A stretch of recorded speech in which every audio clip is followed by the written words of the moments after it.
한 중국인이 프랑스에서 한국을 언급하며 괴상한 말들을 쏟아내고 있습니다. 그런데 그걸 듣고 있던 한 프랑스 여성이 중국인의 머리채를 잡아버리더니 듣고 있자니 열받아서 참을 수가 없다며 한 소리 하기 시작하는데요. 과연 무슨 일이 있었던 걸까요? 안녕하세요. 저는 프랑스의 한 대학원에서 도시공학과 연구원으로 일하고 있는 마리앤느 몽투아르라고 합니다.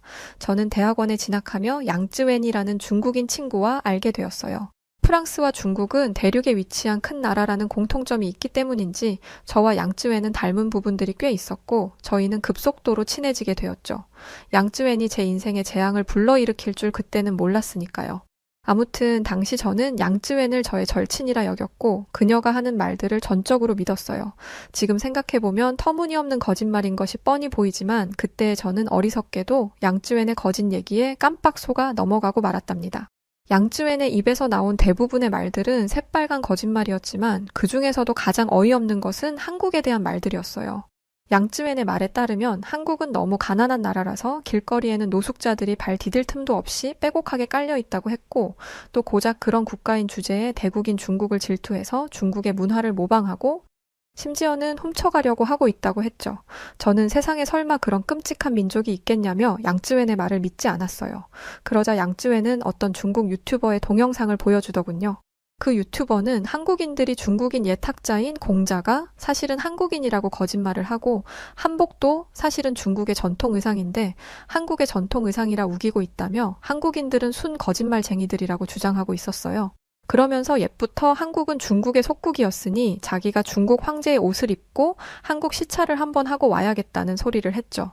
그 유튜버의 동영상 밑에는 수많은 중국인들이 그를 지지하는 댓글을 달아두었고 저는 이렇게 많은 사람들이 똑같은 말을 할 때는 그럴 만한 이유가 있겠지 하는 생각에 말이 진실이라고 믿게 되었어요. 그렇게 어느 순간 저는 한국은 중국의 속국이자 겉만 번지르한 빈민한 나라라는 인식을 갖게 되었죠. 그러던 어느 날이었어요. 저의 지도 교수님이 저를 부르시더니 충격적인 소식을 전하셨습니다. 이번에 우리 대학원에서 학술교류 일환으로 대학원생 한 명을 1년간 한국에 보내기로 했는데 내 생각에는 마리앤느 네가 다녀오는 것이 좋겠구나. 한국은 도시공학 분야에서 최고의 기술을 가진 나라이니 너에게 아주 좋은 경험이 될 거야. 교수님의 말을 들은 저는 하늘이 무너지는 것만 같았어요. 무려 1년이나 한국 같은 곳에서 지내야 하다니요? 저는 혹시 제가 교수님에게 밉보인 일이 있었는지 서둘러 저의 지난 날들을 점검해 보았죠. 그런데 아무리 생각해도 제가 교수님에게 이런 하찮은 취급을 당할 만한 이유는 찾을 수 없었어요. 결국 저는 속상하고 참담한 마음에 눈물을 터뜨리고 말았고 지금 이 순간 제 심정을 가장 잘 이해해 줄 수 있는 친구 양쯔웬을 만나러 학생회관에 갔죠. 그리고 역시나 양쯔웬은 제 마음을 100% 이해해 주며 절 위로해 주었어요. 대체 왜 교수님은 너를 한국으로 보내기로 하신 걸까? 한국은 중국 없이는 혼자서 아무것도 할 줄 모르는 국가인데 말이야. 차라리 네가 부유하고 위대한 선진국인 우리 중국으로 보내는 거면 훨씬 좋았을 텐데 안타깝다. 그렇게 말하며 양쯔웬은 깊은 한숨을 쉬었고 저는 그녀의 품에 안겨 오열했죠. 앞으로 제게 펼쳐질 끔찍한 미래가 너무 두려워서 저는 숨조차 제대로 쉬어지지 않았어요. 그 순간 주변을 지나가는 학생들이 이상하게도 저희에게 묘한 시선을 보냈지만 당시에 저는 그들이 저를 비웃고 있는 것이라고만 생각했어요. 지금 돌이켜보면 그건 중국인 양쯔웬의 거짓에 놀아나고 있는 멍청한 저를 안타깝게 여기는 동정의 시선이었는데 말이에요. 하지만 양쯔웬에게 완벽하게 속고 있었던 저는 바보같이 그것을 알아차리지 못했고 결국 저는 한국을 단단히 오해한 채로 한국행 비행기에 오르게 되었답니다. 그리고 그 일은 제 인생을 완전하게 바꿔놓는 계기가 되어버리고 말았죠. 한국의 인천공항에 도착하는 순간 저는 제 예상과 너무 다른 한국의 모습에 충격을 받아 그대로 멈춰버렸어요. 분명 양쯔웬은 한국이 노숙자가 넘쳐나는 가난하고 천박한 국가라고 했는데 지금 제 눈앞에 펼쳐진 인천공항은 거대한 규모를 자랑하고 있음은 물론 첨단 디지털 장비를 이용한 신속하고 정확한 서비스와 쾌적한 환경을 제공하고 있었거든요. 한국의 첫인상은 유럽연합을 이끄는 우리 프랑스와 같은 수준, 아니 어쩌면 프랑스를 능가할 정도로 훌륭했고 그날 이후 저는 양쯔웬이 여태껏 제게 주입해온 가짜 정보와 실제 한국 사이에서 혼란스러움을 느끼게 되었죠. 며칠 뒤 1년간 학술 교류를 하게 될 한국의 대학원에 처음 나가는 날이 찾아왔고 저는 엄청나게 긴장한 상태로 한국 대학원에 첫 발을 들여놓았어요. 왜냐하면 양쯔웬이 저에게 한국인들은 성격이 너그럽지 못해서 외국인에게 불친절하고 주머니 사정들이 좋지 못하니 남의 물건을 훔쳐가는 것이 일상이라며 조심, 또 조심해야 한다고 주의를 주었거든요. 그래서 저는 한국 대학원 동기들과 절대 친하게 지내지 않을 것이라 다짐했죠. 그런데 막상 실제로 만나게 된 한국 친구들은 양쯔웬의 말과 정반대되는 모습을 하고 있었어요. 우선 한국 친구들의 빼어난 외모가 눈길을 사로잡았는데 매끈하게 윤이 나는 피부와 좋은 향기가 나는 머릿결, 총명한 눈빛은 물론 반듯한 이목구비와 깨끗하고 정갈하게 관리된 손톱까지. 그야말로 부티가 좌르르 흐르고 있었고 그들의 어딜 봐도 가난과는 거리가 멀어 보였죠. 게다가 한국 친구들은 외국인인 제게 불친절하기는커녕 뭐 도와줄 것은 없는지 항상 살뜰하게 저를 보살펴 주었어요. 어쩌다가 제가 기침이라도 한번 하면 바로 핫팩이나 따뜻한 커피를 챙겨주었고 혹시라도 혼자 한국에 오게 된 제가 외로울까봐 일부러 시간을 내서 서울의 이곳저곳을 구경시켜주기도 했죠. 무엇보다 한국 친구들은 굉장히 똑똑해서 옆에서 같이 공부하다 보면 놀랄 때가 한두 번이 아니었어요. 대부분의 한국 대학원생들은 영어에 능통해서 영어로 쓰여진 논문이나 외국 원서들을 막힘없이 읽었고 한국에서 개발한 3D 프린터기와 열절단 레이저기, 학습용 드론 등 최첨단 학업 보조 도구들을 이용해서 엄청난 연구 결과들을 성취해내고 있었죠. 기본적으로 한국 친구들의 IQ가 높기도 하지만 이런 훌륭한 학습 환경이 뒷받침되는 덕분에 한국의 공학이 발달할 수 있었던 것을 알게 된 순간이었답니다. 게다가 한국은 인터넷 속도가 믿을 수 없을 정도로 빨라서 자료를 다운로드하거나 동영상 강의를 볼 때 단 한 번의 막힘 없이 모든 것을 끝낼 수 있었는데 이것은 정말 신세계와 같이 느껴졌어요. 프랑스의 인터넷 속도가 거북이 수준이라면 한국 인터넷 속도는 치타가 전속력으로 달리는 수준이라서 인터넷을 사용할 때마다 그 쾌감이 정말 장난이 아니더라고요. 막힘없이 빠르게 진행되는 연구의 능률이 오르는 것은 당연했고요. 들어보니까 한국 학생들은 공부를 잘하는 것은 물론 게임도 세계의 최정상을 찍을 만큼 정말 잘한다던데 그게 다 이 엄청나게 빠른 인터넷 덕분인 것 같았어요. 실력의 기술이 더해지니 한국인들이 모든 분야의 정상에서 훨훨 날아다니는 것은 당연한 일이었죠. 그렇게 공부도 잘하고 놀기도 잘하는 한국 친구들과 친해져 가던 어느 날이었어요. 한국 친구들이 중간고사가 끝난 기념으로 맛있는 것을 먹으러 가자고 하더군요. 저는 흔쾌히 좋다고 했고 그날 저녁 저희는 종로로 향했죠. 종로에는 광장시장이라는 곳이 있었는데 거기에는 제가 태어나서 처음 보는 음식들이 가득했어요. 프랑스도 음식하면 빠지지 않는 나라인데 한국도 둘째가라면 서러울 정도로 다채로운 음식을 자랑하는 나라더군요. 먼저 저는 찹쌀 꽈배기를 먹어보았는데 겉으로 보기에는 프랑스의 빵인 크로와상과 비슷하게 생긴 그 빵은 쫀득쫀득하면서도 달콤한 게 딱 입에 넣는 순간 감탄을 자아내게 하는 맛이었어요. 이어서 바로 옆 포장마차에서 파는 호떡도 먹어보았는데 방금 막 만들어서 그런지 바삭바삭함이 생생하게 살아있더군요. 저는 프랑스인이라서 평생 맛있는 디저트를 먹고 살아왔고 그 때문에 웬만한 다른 나라들의 음식을 먹고는 잘 감탄하지 않는데 한국식 디저트들은 저에게 색다른 맛의 즐거움을 선사했어요. 사실 프랑스 사람들은 자존심이 굉장히 강해서 타국의 음식이나 문화를 잘 인정해주지 않거든요. 오죽하면 영국의 바로 옆 나라이고 그 때문에 프랑스인 대부분이 영어를 잘하면서도 외국인과 대화할 때 영어를 잘 사용하지 않아요. 우리 프랑스어가 영어에 비해 뒤떨어질 것이 하나도 없다고 믿으니까요. 그런 프랑스 출신인 제가 한국 음식을 먹고 이렇게 감탄을 한다는 것은 그만큼 한국 음식이 뛰어나게 맛있다는 얘기였죠. 저는 빨리 또 다른 한국 음식을 먹어보고 싶어 했고 친구들은 그런 저를 보고 재미있다는 듯 웃더니 저를 빈대떡집으로 데리고 갔어요. 그곳은 각종 전과 막걸리를 파는 곳이었는데 한국 전통 음식을 파는 곳이라서 그런지 가게 디자인을 한옥 스타일로 해두었더라고요. 음식을 먹을 때는 맛도 맛이지만 분위기도 굉장히 중요한 법이잖아요. 그런 면에서 저는 이 빈대떡집에 아주 높은 점수를 주고 싶었어요. 왜냐하면 한옥 스타일의 가게에서 한국의 전통 술과 음식을 먹으니 꼭 타임머신을 타고 과거로 온 것 같기도 하고 절로 흥이 났거든요. 물론 짭조름하고 바삭바삭한 빈대떡과 달달하면서도 톡 쏘는 막걸리의 조화도 일품이었고요. 멋들어진 공간에서 맛있는 음식을 먹고 있자니 여기가 바로 천국이구나 싶은 생각도 들었죠.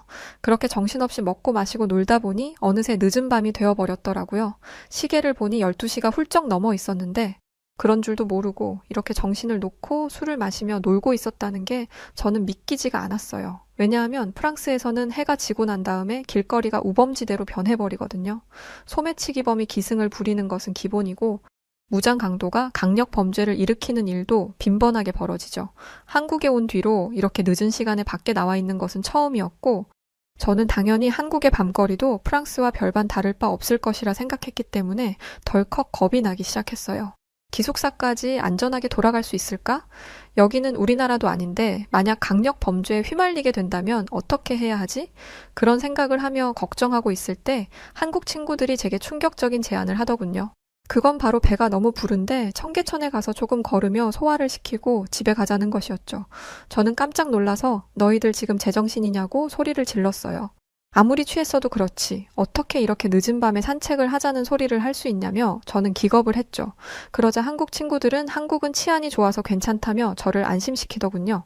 저는 그게 무슨 말 같지도 않은 소리냐면서 다들 머리가 어떻게 되기라도 한 거냐고, 프랑스 같은 선진국도 밤거리가 그렇게 위험한데 어떻게 아시아의 작은 나라인 한국의 밤거리가 안전할 수 있냐고 따져 물었죠.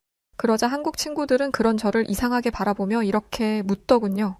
도심 한복판에서 안전하게 다닐 수 있는 게 당연한 거 아니야? 아무리 밤이라고 해도 누군가에게 위협을 느끼거나 무서워서 밖을 나갈 수 없는 것이 오히려 더 이상한 것 아닌가?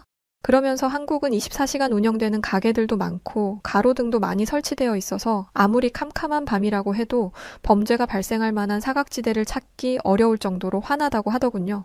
거기에 더해 한국은 예전부터 정부 차원에서 강력 범죄 근절을 위해서 조직폭력배들의 씨를 말려왔다고 했어요.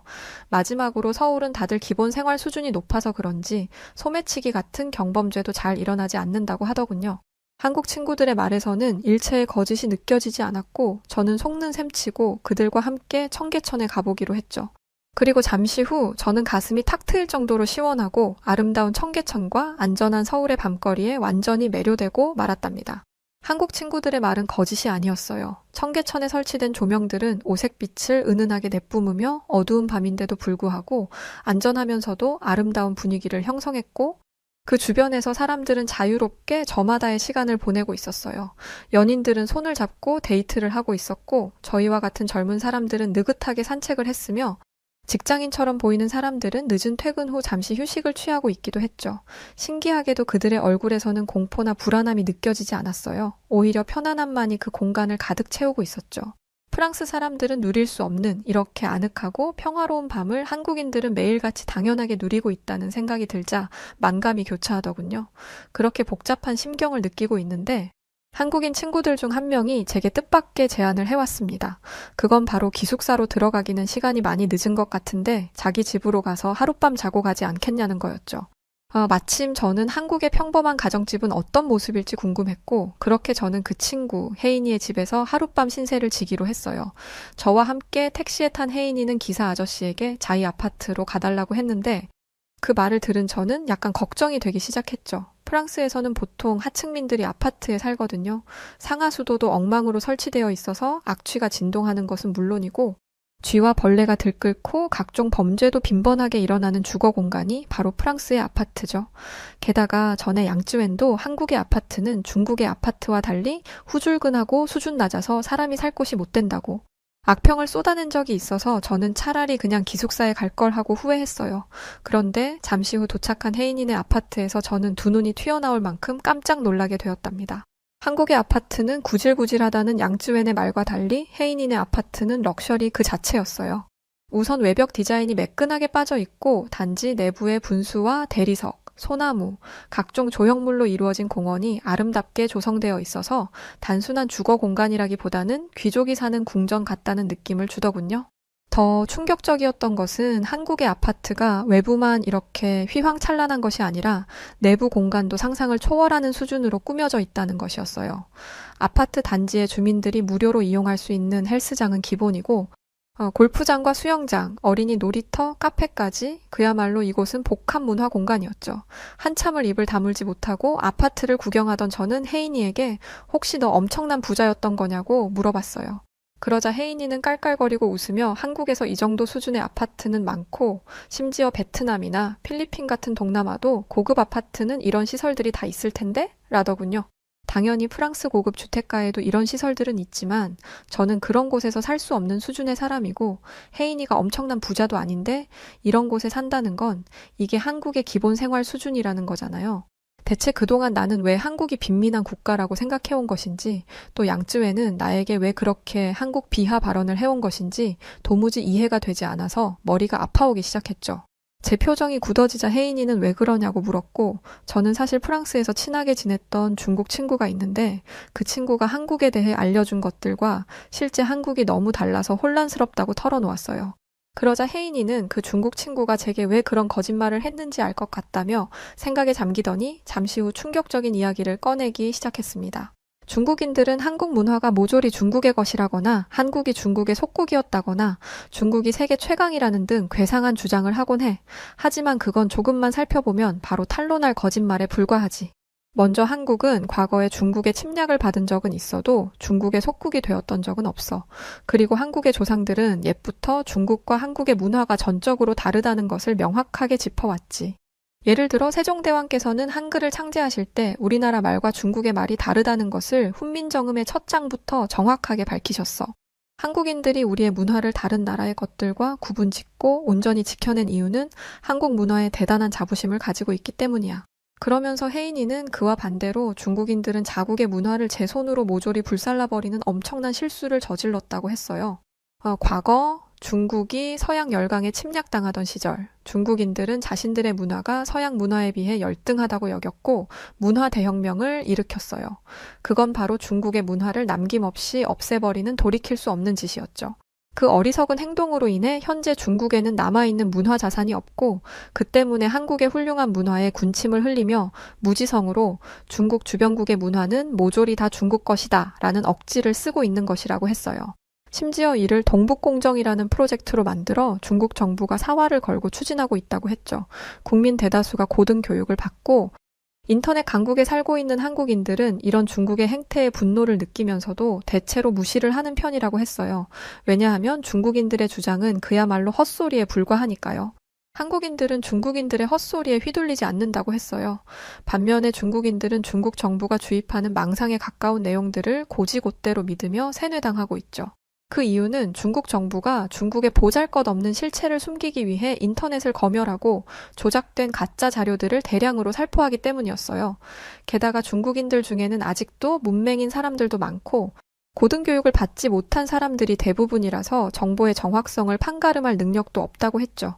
결국 중국인들은 한국이 중국을 동경하며 여전히 석기시대와 같은 생활을 하고 있다고 믿게 되었고 그 믿음에 근거하여 전 세계의 거짓 선동을 일삼고 있는 것이었어요. 혜인이의 말을 듣는 순간 저는 엄청난 충격에 뇌가 정지하는 줄만 알았어요. 그리고 이어서 제가 양쯔웬의 거짓말에 바보같이 속았다는 것을 깨닫고 죽고 싶을 만큼 창피하고 화가 났죠.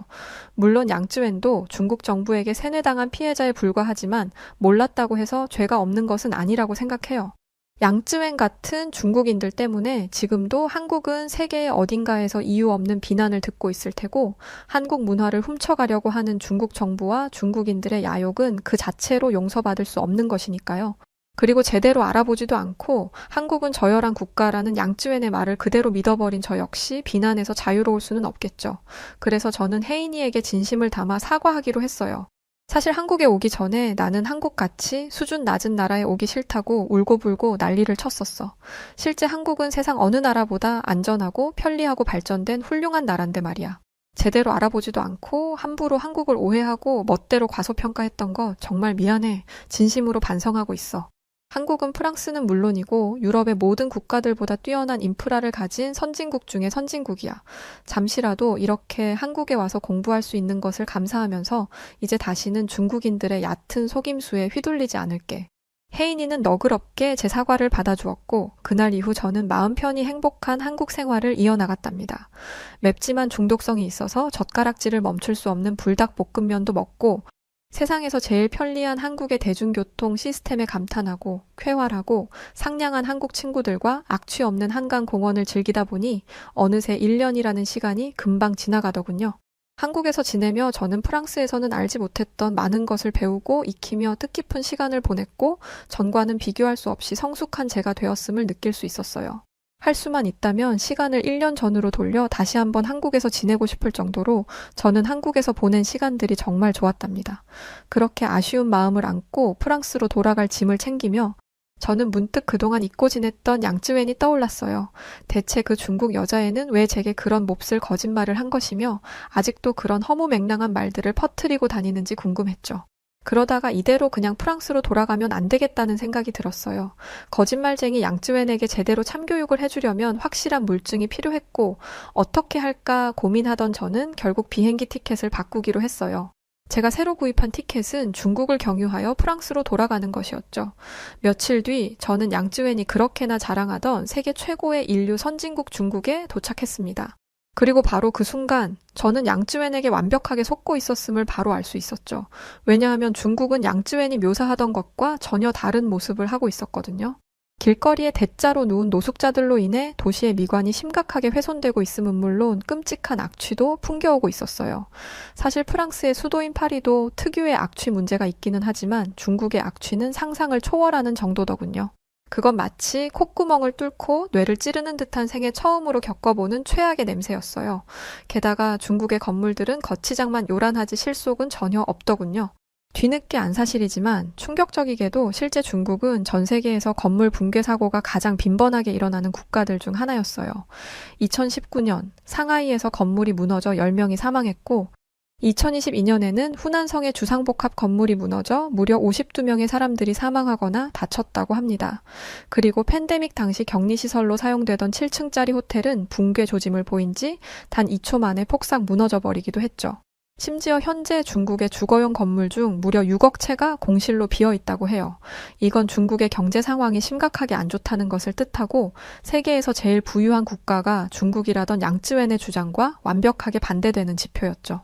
6억 채의 공실이라 웬만한 국가 사람들이 가서 살아도 되는 수준인 거죠. 저는 거짓말쟁이 양쯔웬에게 참을 수 없는 분노를 느끼며 중국의 참담한 모습을 카메라에 모조리 담았어요. 이 사진과 영상들을 증거로 들고 가서 양쯔웬에게 따질 생각으로 말이죠. 그렇게 저는 이를 갈며 복수를 다짐했습니다. 그리고 양쯔웬을 참교육할 기회는 생각보다 아주 빠르게 찾아왔답니다.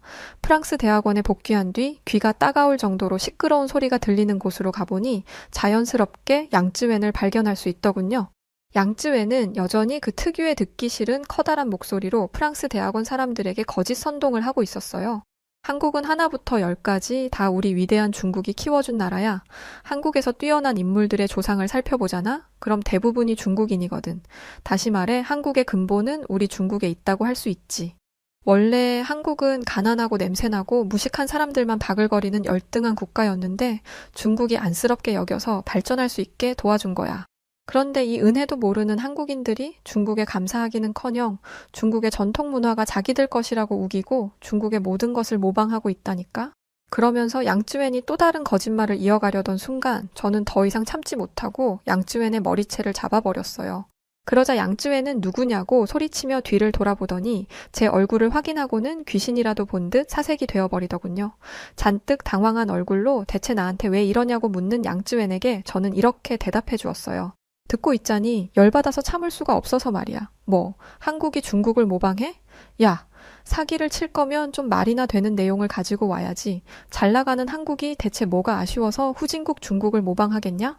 그 반대라면 모를까. 한국의 선진 문화를 모조리 카피하고 한국의 전통 문화를 훔치려고 하는 것은 열등한 중국인들이 하는 짓이잖아. 제 말이 끝나자 양쯔웬은 얼굴을 새빨갛게 붉히며 식은땀까지 흘리기 시작했고 주변에 있던 학생들은 뭐야, 그럼 그동안 양쯔웬이 거짓말을 하면서 우리를 선동하고 다닌 거야? 중국인들 인성 안 좋다는 소문은 익히 들었지만 이 정도로 수준 떨어지는 줄은 몰랐네 라며 웅성거렸죠. 그러자 양쯔웬은 이대로 당하고 있을 수는 없다는 생각이 들었는지 뜬금없는 말을 내뱉기 시작했어요. 마리엔느? 너 지금 무슨 소리 하는 거야? 중국이 후진국이라니. 중국은 아시아에서 제일 부유한 강대국이라고. 상식적으로 중국과 한국의 땅 크기 차이가 얼만데 한국이 중국보다 잘 산다는 게 말이 되니? 역시나 양쯔웬은 자신의 잘못을 인정하지 않았고 저는 이때를 대비해 중국에서 찍어온 사진과 영상을 공개하기로 했습니다. 당장이라도 쓰러질 것만 같은 허름하고 낙후된 건물들과 길거리를 가득 채운 노숙자들까지. 중국의 실체를 마주한 학생들은 경악을 금치 못했고 제가 이런 증거 자료를 가지고 올 줄 예상 못했던 양쯔웬은 크게 동요하기 시작했죠. 하지만 그녀는 얼굴에 철판이라도 두른 것인지 자신의 잘못을 인정하기는커녕 거짓말을 계속 이어갔어요. 이건 한국인들이 조작해서 만든 가짜 사진들이야. 진짜 중국은 이렇게 후지지 않다고. 우리 중국은 전 세계에서 가장 위대한 국가란 말이야. 아무런 근거도 없이 그렇게 우겨대기만 하는 양쯔웬의 모습은 이제 안쓰럽기까지 했고, 저는 깊은 한숨을 내쉬며 그냥 한국이 부러우면 부럽다고 솔직하게 말해 라고 진심 어린 조언을 해줬죠. 그러자 양쯔웬은 당장이라도 얼굴이 터질 것처럼 얼굴이 빨개지더니 자기는 지금 화장실이 급하니 일단 화장실에 가겠다며 황급히 도망치기 시작했어요. 그 모습을 본 주변의 학생들은 가서 영영 돌아오지 마 라고 소리를 질러대며 양쯔웬을 조롱했고, 그날 이후 양쯔웬은 대학원에서 모습을 감춰버렸답니다. 참으로 비참한 거짓말쟁이의 최후였죠. 나중에 알고 보니 양쯔웬은 저뿐만 아니라 대학원의 다른 친구들에게도 한국에 대한 이상한 소문을 내고 다녔고, 그 때문에 한국을 오해하고 있던 친구들이 꽤 있었더라고요. 그 사실을 알게 되자 괜한 피해를 입고 있는 선량한 한국인들이 정말 안 됐다고 느껴졌고, 저는 한국을 사랑하는 사람으로서 제가 할 수 있는 일이 뭐가 있을까 고민하기 시작했죠. 그리고 얼마 후 저는 대학원 인터넷 게시판에 글을 하나 업로드했어요. 바로 이렇게 말이죠. 최근 중국인들의 거짓말로 인해 한국에 대한 잘못된 정보가 퍼지고 있는데, 나는 한국에 실제로 거주해본 사람으로서 이를 바로잡고 싶어. 그래서 한국 바로 알기 동아리를 만들었어. 혹시 한국의 선진 문화에 관심 있는 사람들은 언제든지 연락 줘. 한국은 콧대 높은 우리 프랑스인들에게 긍정적인 영향력을 끼칠 수 있는 몇 안 되는 대단한 나라 중 하나라고 생각해요. 그래서 저는 이런 소중한 한국이 중국의 거짓 선동에 휘말리지 않도록 제가 할 수 있는 일들을 해나가려고 합니다. 지금 이 글을 작성하는 순간에도 우리 동아리에 가입하고 싶다는 문의가 쏟아지고 있는데요. 앞으로 저는 프랑스에서 중국인들로부터 한국을 지키는 방패 역할을 톡톡히 해내도록 하겠습니다. 네, 오늘 이야기는 여기까지입니다. 한국인도 아닌 외국인이 저희 한국을 이렇게나 사랑하고 관심을 준다니 좋은 일이네요. 자, 오늘 사연 그럼 어떻게 들으셨나요? 사연이 좋으셨다면 구독과 좋아요 부탁드립니다. 그럼 지금까지 사연을 전해드린 여우튜브 송은지였고요. 앞으로 여우튜브2는 한마루씨의 나레이션으로 진행됩니다. 영상 봐주신 모든 분들 진심으로 감사드려요. 그리고 늘 사랑합니다. 건강하세요.